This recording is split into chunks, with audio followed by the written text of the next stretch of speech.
and thank you for joining me today on Loyal World Info. Another day of the global spinning, another day of global news to digest. I offer a sane, rational voice for an insane, rational time. I will be your host, but first, let me share a little bit about me. I look forward to waking up to the international news like a child opening a Christmas present. I never know how I will act or activities I will do until after I unwrap my present. In the news case, what will I learn? What will it cause me to think about? What will I reflect back on? And what will I share with others? Stay with me and let's open presents together. Now, let's get into today's topics. Oh, and before we get into the topics, I want to remind you that if you are listening to this on a podcast or if you're watching it on YouTube, if you subscribe to YouTube, I am doing a donation for the Blue Dragons charity in Vietnam. Every subscriber equals $1. In addition, keep in mind that all the timestamps are in the description, so if you want to just go to a certain story, go for it. Keeping that in mind, let's get into the topics of the day for May 7th, 2020. For international articles, kindergartens close. Coronavirus dies of liver cancer. Suicide in the days of Convid. The Future of Airlines. Convid-19, India offers land, and 5 women beggars. Let's get into this. Okay. So, the first article of the day is 51 private kindergartens in Ho Chi Minh City unable to survive the pandemic. Now, I want you to realize outside of the U.S., many countries do not have social welfare to give corporations or families on par with what they do in America. Keep in mind, too, that schools have been closed since January in Vietnam. So because of that, rents are still due. The value of retail real estate has been taking a huge drop because bills can't be paid with no customers. So let's get into the story and see how kindergarten schools are doing. In Ho Chi Minh City, 51 private kindergartens in Ho Chi Minh City have closed down, unable to afford rents and salaries to regular teachers amid the COVID-19 shutdown. The City Department Education and Training reported. Schools and kindergartens have been closed since February, meaning while they have had no revenues, they have had to meet their regular expenses. And again, the test started January 19th, so they were technically closed since then for the holiday. But they were supposed to reopen February 3rd. In the cases of the new establishments, they have also included repayment of bank loans. The city has 1,002 private kindergartens and schools left. Of them, 879 cannot afford to continue much longer and face a high risk of closing if the pandemic prolongs, according to the report. The department wants the government to issue policies to support them, like an extension of a tax payment deadlines and waiver of loan interest repayments. It has also urged the city's People's Committee to issue policies to support irregular teachers at public kindergartens. You know, in Vietnam, when I was teaching in February, because I was one teacher who was, many of my students, instead of going to work or coming to class, they had to stay home to watch their kid. So if kindergarten's closed, then usually mothers, sometimes fathers, but usually mothers are left to care for the kids. And therefore, they're taken out of the economy. So that may be good or bad, but it shouldn't be the only option somebody has. The government has announced policies to support people affected by the pandemic, including the payment of monthly allowance of VN 1.8 million for the months of April. That's nice. Banks for social policies will provide loans to zero interest for 12 months for employees affected by Convid. Yeah, the big problem I have with these schools and stuff, that's 1.8 million for rent, and usually teachers get 3 to 500 a month. For Vietnam teachers, maybe 1,000 for a foreign teacher. But my problem is with such low, why do they not have a 3 to 6 or 12-month money reserve? That is my issue. They had a thing in America called just-in-time delivery. So schools or cities will reopen on May 4th. Each student at a public school was given a 9-washable antibacterial mask for the use for 3 months. The city has more than 1.7 million students and 2,300 schools and universities and 1,300 kindergartens. The city also has 2,000 private nurseries. So what will you do if your kindergarten or your public school closes? Are they going to pull you out of work? Or will you keep them at home, or will you find a daycare? And what do you think about schools closing? Is this just going to make a few corporations richer, bigger, and more structured? Please like, comment, and subscribe below. I'd love to hear your thoughts. Okay. On with my second article of the day. This comes from Vietnam as well. A man who recovered from coronavirus dies of liver cirrhosis. Liver cirrhosis is kind of like your liver shutting down like cancer and kills it. So, a man previously cleared his coronavirus infections who died on May 1st has been determined to have succumbed to liver cirrhosis, not COVID-19.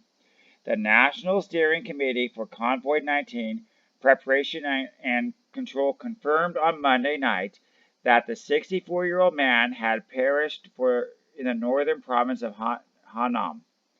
The man, known for the patient number 251, first tested positive for SARS-CoV-2 on April 7th and was treated in the National Hospital of Tropical Diseases in Hanoi until April 17th when he was discharged. He tested negative 4 times before transferring to Hanam General Hospital for continued treatment of underlying conditions. The patient was first admitted to his local hospital for the treatment of liver cirrhosis exhaustion on the severe gout on May 20th. Gout is kind of where your body shuts down, and eventually they'll cut off your finger, cut off your foot, cut off your leg. I guess it'd be like arthritis is a good way to, I don't know, diabetes is known to give that. After the patient died at Hanam General Hospital, conducted a SARS-CoV-2, the test reported negative. The man did not have any symptoms of lung damage caused by Convid. The steering committee met earlier today to determine that the man had not died and contracted the coronavirus. Today, the Vietnamese has reported 271 cases and 0 deaths. Now, this is why this made international news. Because you hear all over the news in America and other countries, particularly America, that they will basically say if you have Convid, even if you recover or die of something else, that they'll list you as Convid. And why do they do this? They get their classification, the way they file reports, gives them more money. And this is not something new, but this is kind of maybe open the floodgates to expose them. But there's been cases in the past few years, even 5 or 10 years ago, where dentists would do dental checks on kids, and they would say this kid has a cavity just to pull it out because they get more money for that, even though the kid had no cavity. So, and another example would be workers' comp in America. A lot of people would file false claims to the point that would even bankrupt companies because lawyers would do all that and such. And what happens in workers' comp is if your company files a workers' comp, they'll raise your rates every year 5 or 10%. So if you get many, your rates go up, kind of like insurance. So, but point is, in America, they always you can't trust reports often, whether it's when it comes to medical. It doesn't matter. They're looking out, how can we make the most money out of you? What will the government pay for whatever procedure or whatever disease you have, and how can we make it the most? So to me, this diminishes the trust between the doctor and the patient. if you have no trust with your doctor or health professional, then that becomes really scary. Have you ever had an issue where your doctor misdiagnosed you and it caused you harm? Or have you ever been a victim of somebody who, again, who misdiagnosed you and maybe even gave you treatments that you did not need that you had to pay for? Please leave your comments below on what you think about this. Is it right? Is it wrong? And how can we resolve this issue? And how can we rebuild the trust between the hospitals, the doctors, and the patients? Please like, comment, subscribe below. Moving on to our third story of the day. Suicide toll far higher than the coronavirus. Suicide rates in Australia are forecast to rise up by 50% due to the economic and social impact of the coronavirus and tipped to outstrip the deaths from the pandemic by as much as 4 times. World-leading research by the country's top medical health experts predicts the impacts of the virus could result in an extra 1,500 deaths a year over the next 5 years and a generational mental illness crisis linked directly to the pandemic. The modeling conveyed by Sydney University Bryan and Mind Center is backed by the Universal Medical Association, is expected to be taken to a national cabinet next week by the Health Minister Greg Hunt, ahead of the Achieve Success second phase of the mental health package. The modeling also predicts a significant economic blow from falling productivity due to mental health effects and unemployment, school dropouts, and family crisis. But you know, this is the same. For anybody that's over 30, I have no sympathy for them because these people lived through the 2007, 8, 9 financial crisis, and they have been through this before, and they had a decade to realize, yes, what I had was fake. It was artificial. It was not real. And what did they do? Within a year or two, they went back to their old habits and they spent even more. Some people stay within their limits and they don't really have the debt that they put aside with money. And so, that's why it's controversial. It is true if you lose these jobs, say you got your 50,000 a year, you might be knocked down to say 30,000 or whatnot very soon. And when you're unemployed or you can't do things, yes, you do get depressed. But do you not need hard times to enjoy the good times? That's people, you cannot just go up, up, up, up, up, because then you lose the feeling of being happy or being successful because it becomes normal to you. It's kind of like taking a drug. You always have to up the dose to get a better feeling. All right. So if you keep reading, a joint statement will be issued by the Professor Hockey, President Tony Barty-Oxygen, the Young Mental Health Organization Executive Director, is calling urgent action to address issues which they claim can kill more people than the virus. It is true for some people when they are out of a job, they feel worthless. Prematurely modeling by the Bryan suggests the COVID-19 pandemic may give rise to 25% more suicides, with 30% of those young people aged 15 to 25. I don't believe that because 15 are not even working. They're not even up to 25. 22, 23 is when you finish school. This was based on an unemployment rate 10% and the associated recessionary impacts. But this could rise to 50% if unemployment was to peak at 15%. So, what do you think, though? Yes, it is true that there's going to, I can imagine women are going to divorce husbands because his job is slashed, cut, gone, and the state will make him pay money, regardless, even if he has no job. So he'll go to jail or die in jail, and she still won't get her money.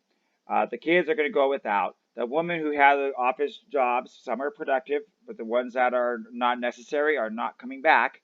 So, but do you think people should have self-esteem classes, or do you think that you need to go through hard times to enjoy good times, to build a better society? And how would you approach somebody if you or they are gonna suffering from suicidal thoughts or tendencies? How can you steer away their depression and try to get them back on track? Do you think we could offer some classes on that? Some usually self-esteem classes, or taking up a new hobby, or joining a positive social group. Starting a YouTube channel, doing something in your community, like how I always post Heroes of Today, are all things that you can do. So what do you think? How would you address this in your community, in your home? Because if your people are stressing in your home, in your family, please like, comment, subscribe below. I'd love to hear from you. On to our next article of the day. I'm going to include a link below to an article in the Scoop newspaper about the New Zealand Airlines. And this goes off of how the other day, how we talked about many airlines that were sitting in Australia in like a desert parking lot because they had nowhere to fly, no people to take. You can look for the link above. Now, on with this story. I'm going to talk about, I read it, so I'm going to give you some updates. The airline Future says they need an app to track who has passed the Convid-19 test. Like, they don't have it, so they pass the test. But even when they make it, say you make it for America, but you're flying from New York to London, well, the apps have to be compatible from one country to another, which also so means there's different privacy issues between one country and the next. What goes for one country and another. Sometimes it's the app itself, sometimes it's a language barrier, and sometimes it's a government barrier. So that's one app has issues on that. On top of that, the technology. Some countries have the technology, like to put your information in, and then you get to this country, and it has internet infrastructure or the database where it can file it and process it well. Some poorer countries that are not up to par, they don't even have the technology for that. So they would have to do it differently. Kind of like how some places you can file for an e-visa online, and other poorer countries you have to sit there and fill out the paperwork. So I can see that happening. Now, another problem I mentioned about airplanes. Remember, when you fly an airplane, you're breathing in recycled air. Okay, so if one person has Convid on an airplane, then that their perspiration or what they breathe out is going into the tube, into the air filter, and then you're breathing it in at some point, and you have the potential to get sick. So that is another issue with flying in the air. They need better air filters to bring the planes up to par, which they don't have yet. They wanted to add a new process for testing at the airport for Convid. Like, you know how you go through TSA and so forth? They want to even test you in the parking lot before you even get into the airport. So that could be a whole nother line, a whole nother process that you would have to go through. And even then, what's going to happen if you're transferring? Let's say you're going from, again, New York to London, but you did a stop, I don't know, in Taiwan.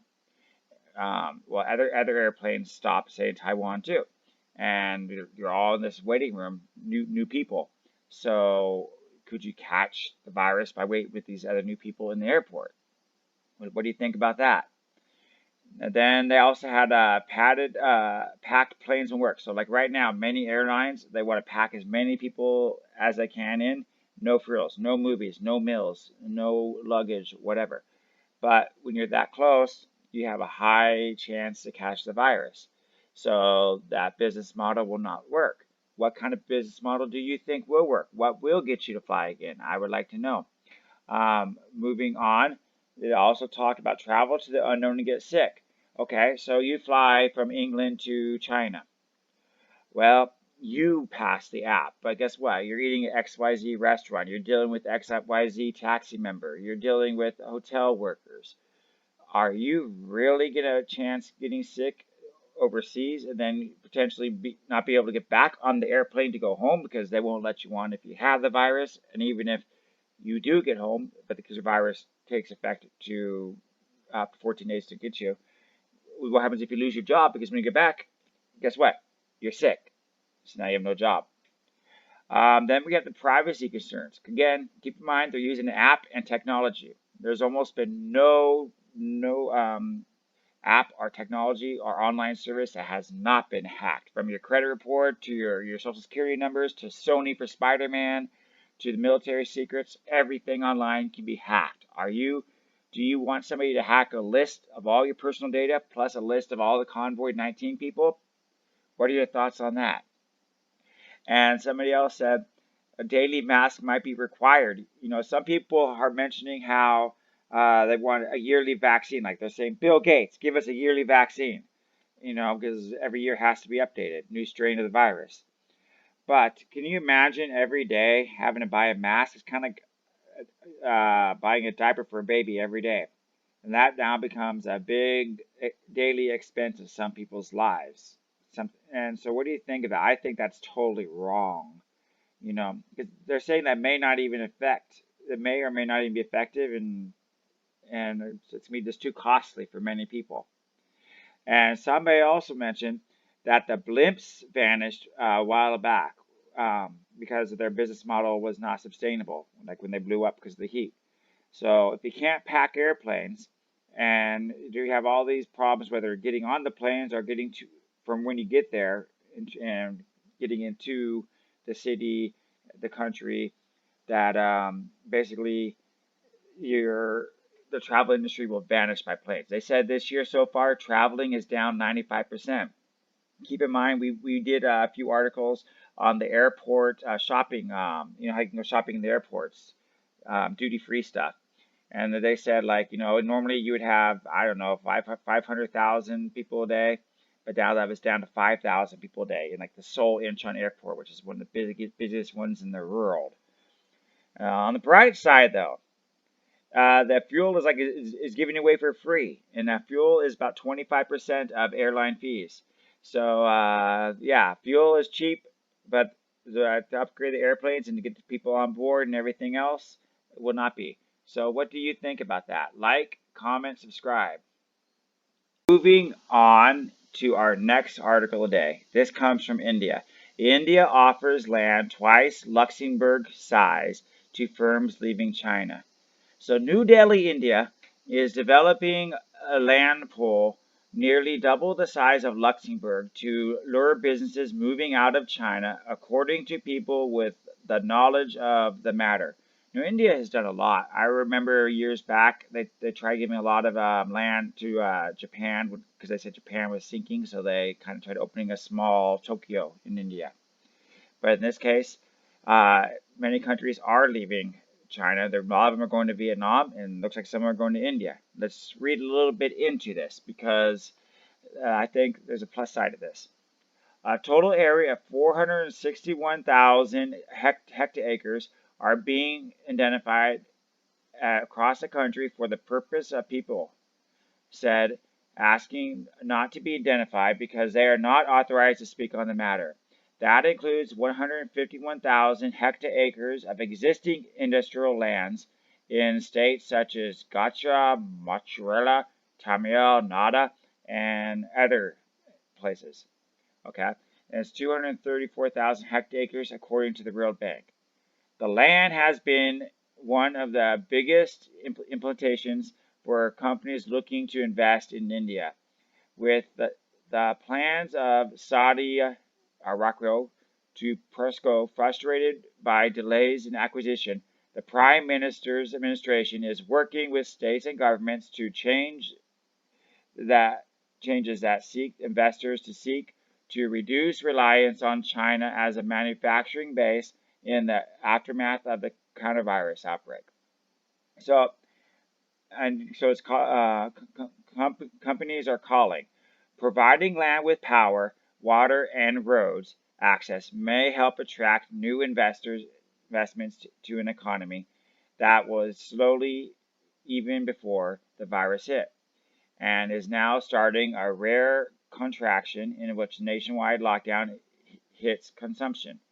The government has handpicked 10 sectors: electoral, pharmaceutical, medical devices, electronics, heavy engineering, solar equipment, food processing, chemicals, and textiles as focuses for areas of prompting manufacturing.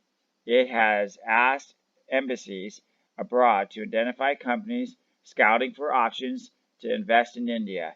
The government's investment agencies has received inquiries from many firms from Japan to the U.S. to South Korea and China. Well, that's interesting.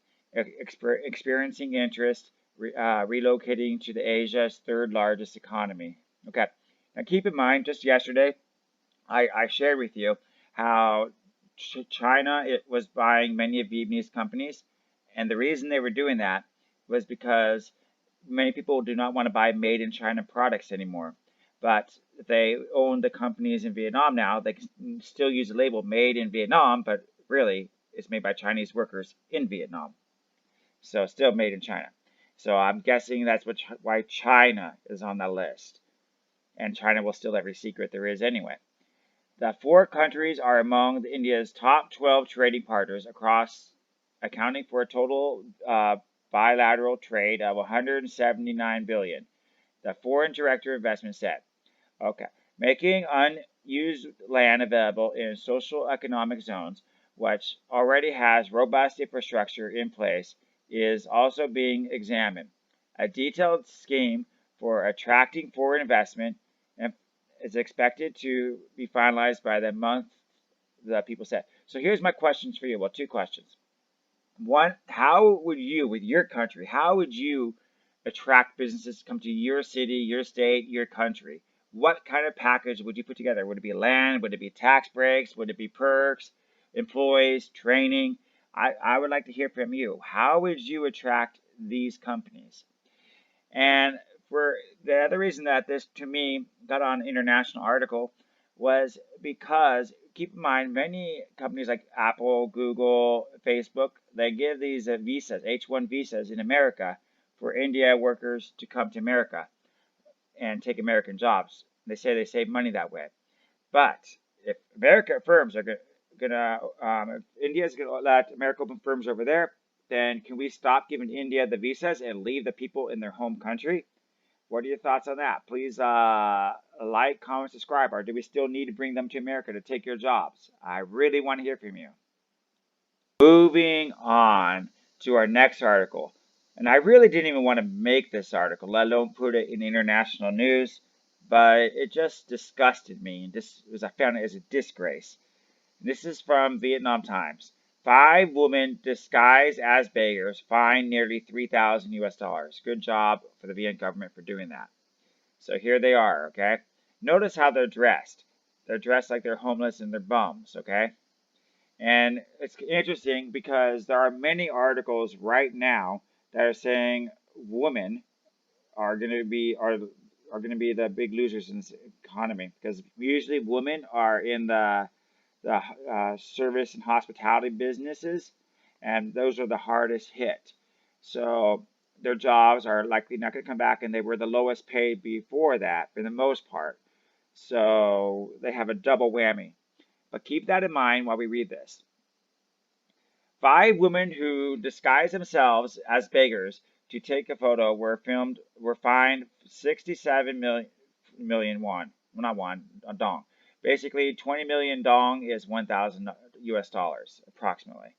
So in Hanoi, the People's Committee in Hanoi announced on Tuesday it would issue a fine of 67 million dong to 5 people who disguised themselves as beggars in some areas of the city. On March 31st, images of the 5 people were posted on social media. They were dressed up as beggars, wearing conical hats, burlap sacks, and honeycomb sandals. The corporates had bamboo sticks and clay pots in their hands to collect money while they sat on the pavement in Hanoi.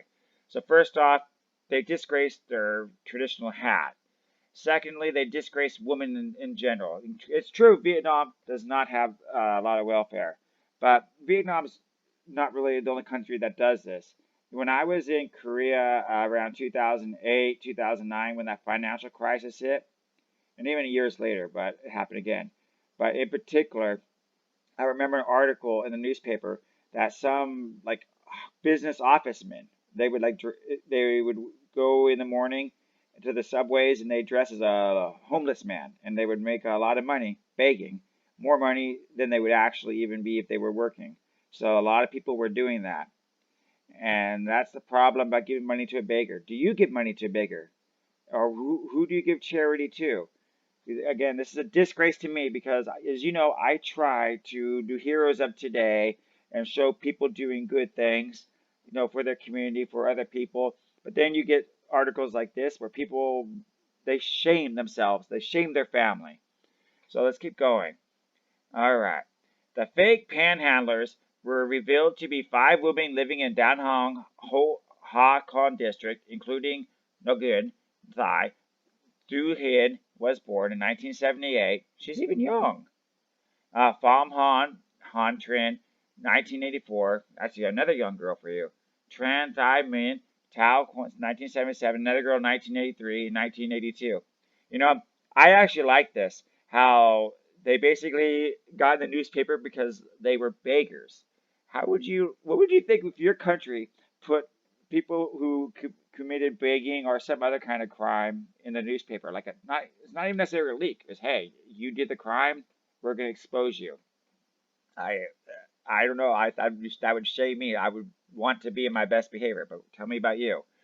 According to the Hanoi City People's Committee, these 5 people violated Clause 3, Article 64 of the government decree, stifling administration violations in the field post of telecommunications, information technology, and radio frequency. At the police office, the woman said they had dressed up as beggars to take photos and post them on Facebook. Oh, so see, they were doing that, putting them on Facebook, then asking for money. However, when the pictures were shared on social media, many people were angry, especially the countries struggling to prevent the spread. Yeah, well, because one, for the spread, and two, you just disgraced your family, your whole family. If you're married, not married, you're a disgrace. I don't mind beggars. Some begging is okay, but you beg when you need it, and you try to do something productive. I have shared stories where people will just take hard-boiled eggs, and they'll sit on the street all day trying to sell these eggs. People will push carts all day long. People will sell even lottery tickets, like these lottery tickets. They'll do whatever they can to survive and work and have pride in themselves in this country. And you are just utter disgrace to your family. What about you? What are your thoughts on begging? Please leave them below. I'd love to know. Hi. The small clip you saw was brought to you by Loyal World News. If you like what you saw, you should subscribe and look up my daily Loyal World News report for its full version. If you don't want to watch it on YouTube, prefer to be on the road, I also have a podcast in every full-length video I put up.